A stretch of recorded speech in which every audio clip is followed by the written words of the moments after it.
سلام عشقای من، وقتتون بخیر باشه. ریجکتد بازیتون هستم، در خدمت شما هستم با یه 2-2 خیلی چرت و پرت تو داخل شیپمنت.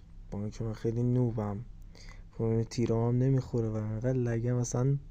اینجا ولی هدشات قشنگی زدم، خدا وکیل. یادش اومدم اینور دیدم، گفتم چه خبره نیستم، یارو داره چیز میشه. رفتم رو ریلود، گفتم وای میسم، تپ زدم ترکید. این یارش هم اینجا وایساده بود، یه موومنت چرت و پرتی میام این و میرم اونور. تپ یه تیپایی که نمیخوره، یه هیپایر دیگه که نمیخوره، آخرم میزنتم میخندی.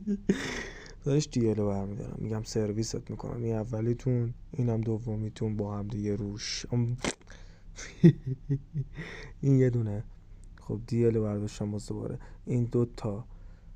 اینجا اومدم هیپایی بزنم، نخورد، ریدم، وایسادم این و گفتم بیا پایین داداش، به حرفان ماسی مولا. اینجا اومد رفیقش، تپ زدم، افتاد مخش ترکید.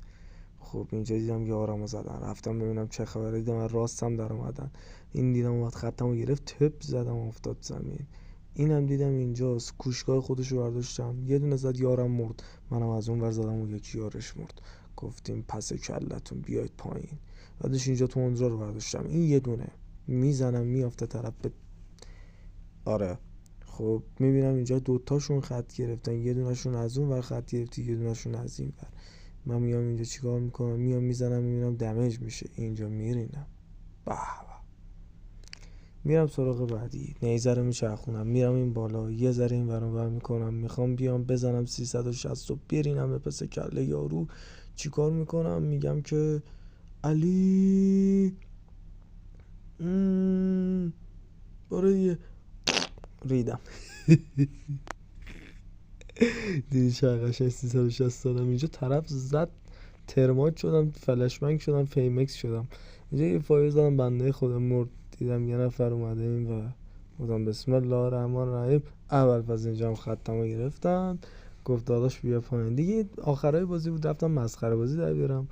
اومدم این بالا ببینم چه خبر نیست، همینطوری از بالای نمونو میزدم. گفتیم که چیکار کنیم. اینجا ترسیدم دیگه، بدبختی ترسیدم. اینجا یه نفر اومدم پایین زدم، بعدش کیو زدم، بعدش یارم زد، تموم شد. ویکتوری رو گرفتیم داداش. گنگ پاو. خیلی ممنون.